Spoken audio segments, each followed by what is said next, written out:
Hello students, in this video we will study about the Ralph-Tyler model of curriculum.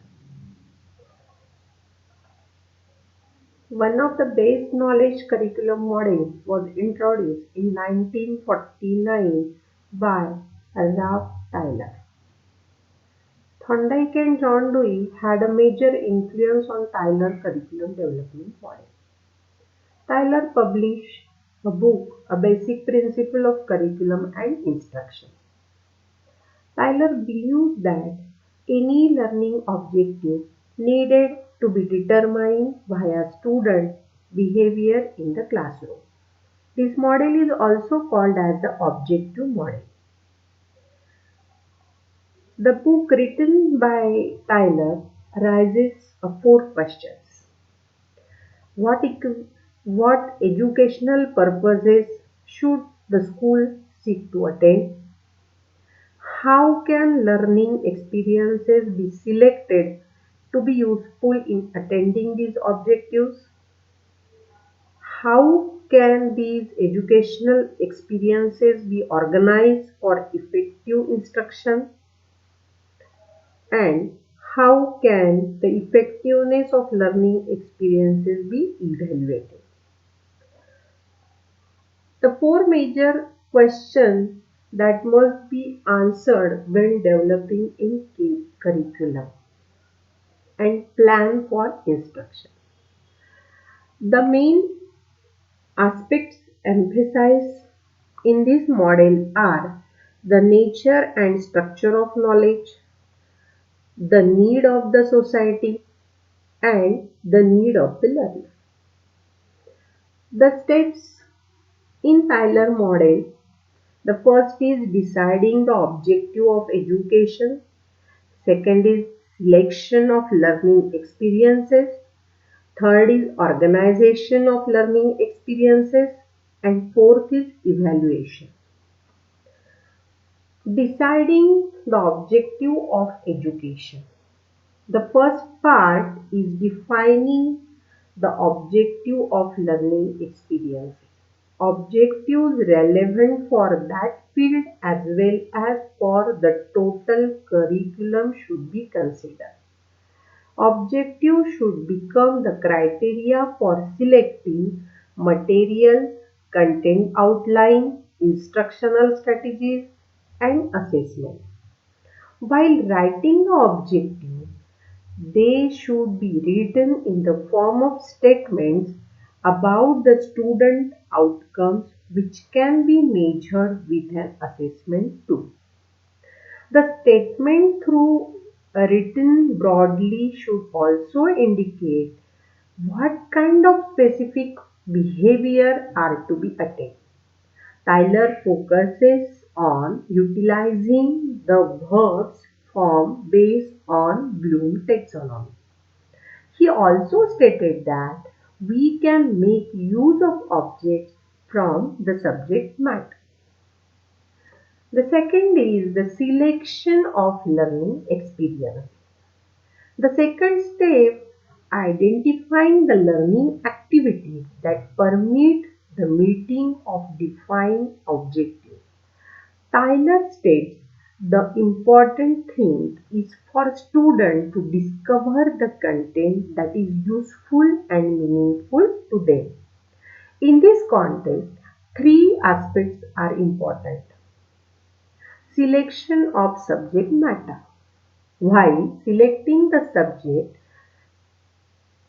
the following things need to be considered. That is the criteria, scope, and sequence. Criteria means relevance, importance, and priority. Scope, depth of the coverage, and concentration. Sequence, hierarchy, and complexity or difficulty. The another important aspect is the various approaches that need to be considered to identify the subject content. The cognitive, affirmative, linguistic, psychomotor, vocational need of the student also have to be considered. So also the need of the society like interpersonal relation, moral and ethics values, culture and traditional, these also have to be given a thought. Then organization of subject matter or discipline.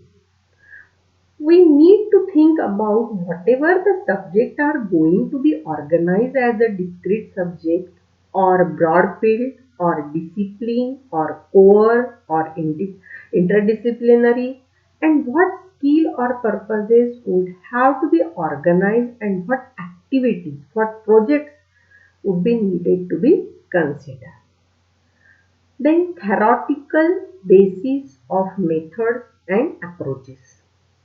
The psychological basis and the theoretical framework help to provide a strong foundation to make it suitable considering the various aspects like the age, interest, time availability, instructional strategies, additional resources, and sequencing of the content.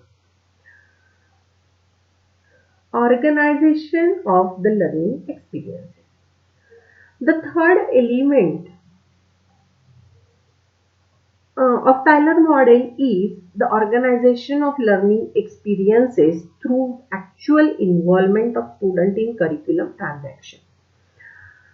It is a systematic arrangement of the learning activities in order to attain the defined objectives. And this would have to be a learner center and the learner has to be involved in a number of ways. The fourth step is the evaluation. The last component of this model is evaluation and assessment of learning experiences. It is concerned with the reflection on the extent of the achievement of objectives.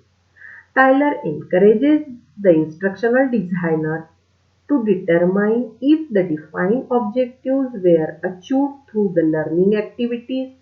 He further recommended that we assess the learning experiences themselves to determine which activity need to be revised and improved for further instruction. Strength of this model are this model is the object. In this model, the objectives are clearly defined. A linear approach is adapted in developing the curriculum. Keep the child at the center and focus is on active learner participation. Then weaknesses of this model are all processes like thinking, problem solving cannot be described in terms of behavioral objectives. And curriculum is restricted to a narrow range of students' knowledge and skills. Determining the behavioral objectives is very time consuming process. Now we see the difference between the Hilda-Taba model and Tyler model of curriculum. Hilda-Taba model is an inductive model. Tyler model is a deductive model. Hilda-Taba model is a rational model and the Tyler model is also called as the objective model. Hilda-Taba reflects the teacher's approach, believes that the teachers are aware of the student's need and hence teachers should be the one to develop the curriculum and implement in practice.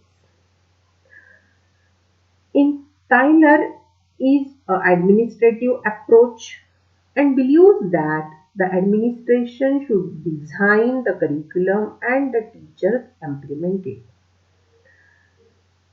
In Hilda-Taba model, is pay the attention to the selection of the content and its organization with an aim to provide the students with an opportunity to learn with comprehension.